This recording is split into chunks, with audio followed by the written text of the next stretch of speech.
Filmes do Godzilla são exemplo de como estados não funcionam. Esse é o Visão Libertária, sua fonte de informações descentralizadas e distribuídas. Godzilla, monstro criado em 1954 no Japão. O filme original é um filmaço de terror e drama. O monstro é uma metáfora da guerra e seu sopro atômico é uma metáfora para a bomba atômica, simples e assustador.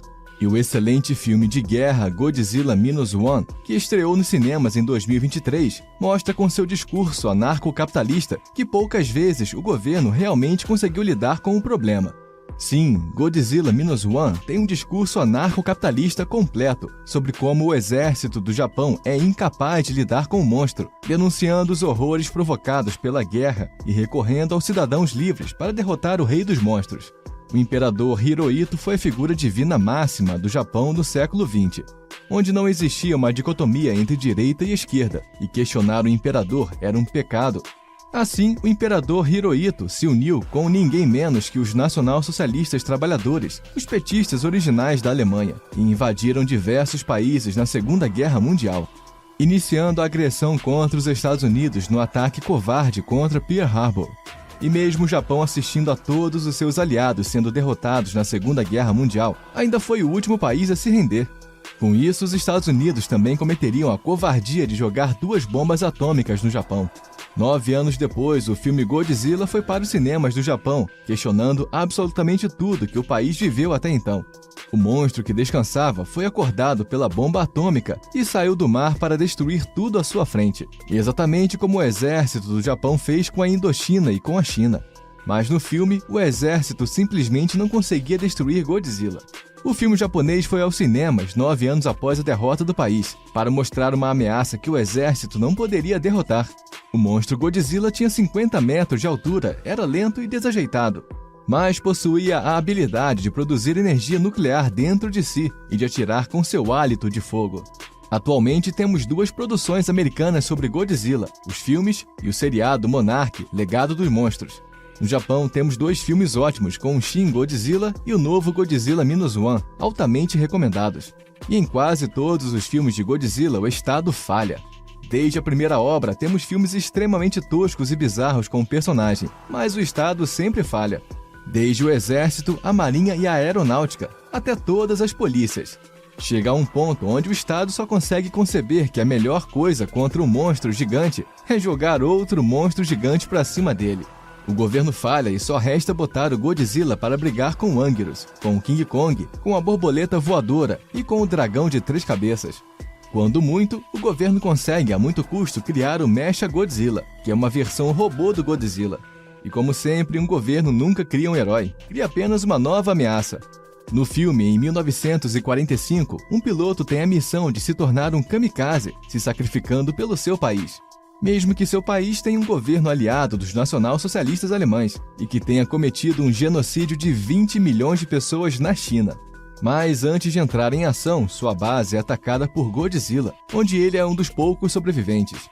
De volta a Tóquio, o jovem Shikishima descobre que seus pais e sobrinhos foram mortos nos bombardeiros contra a cidade. É importante mencionar que Shikishima, então, começa a morar junto com uma jovem chamada Noriko, que cometeu um dos maiores atos de amor ao próximo. Adotou uma menina cujos pais morreram na guerra, a pequena Akiko. Com o novo ataque de Godzilla, todos estão em perigo. Mais uma vez podemos ver a ineficiência do Estado em lidar com Godzilla. E então temos exatamente o discurso libertário sobre como o governo não vai ajudar. Um discurso denunciando que boa parte das mortes dos japoneses veio da ineficiência do governo em prover comida, cuidados e até assentos ejetores para aviões. Chegando ao ponto onde o governo exigiu de seus soldados que se sacrificassem como kamikazes em ataques suicidas.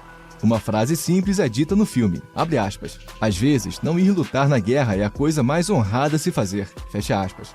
Shin Godzilla e Godzilla Minus One são ótimos filmes independentes entre si e recomendados para curtir uma boa noite de descanso. Mas como os governos socialistas lidariam com Godzilla? Não existe a mínima dúvida. Em um país socialista como a União Soviética ou a China, um evento como o de Godzilla iria desencadear uma resposta massiva do exército, destruindo completamente tudo ao redor do monstro. Claro, botando a culpa no Godzilla pela destruição causada pelo próprio exército. E toda a destruição ocorrida antes de Godzilla aparecer também seria culpa dele. Inclusive, o Godzilla seria culpado pela devastação da natureza, o lixo, a fome e a corrupção burguesa. Um evento como o de Godzilla em um país socialista teria as matérias de jornais sobre o evento censuradas em caso de derrota do exército.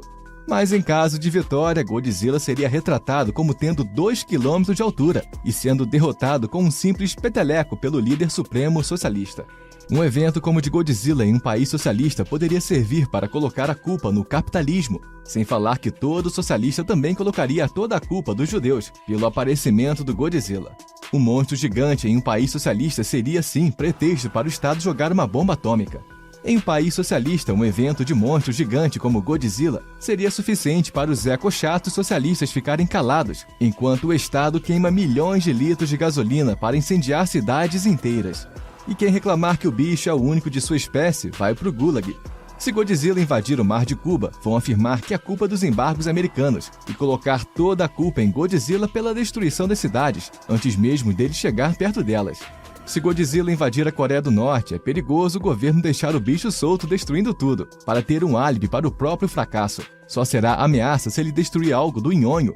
Mas se ele invadir a Coreia do Sul, a Coreia do Norte vai comemorar e declarar o monstro como herói nacional. Se Godzilla invadir o Brasil de Lula, com certeza vai ser culpa do Bolsonaro, que receberá 24 horas para explicar ao STF o motivo da invasão. A rede Goebbels de televisão mudará de opinião a toda hora sobre Godzilla, dependendo de quem ele pisar pelo caminho. O Lula vai dizer, ainda bem que a natureza criou Godzilla, para mostrar para as pessoas como o Estado é importante, e vai convidar o monstro para um evento onde não vai ninguém, nem mesmo o monstro.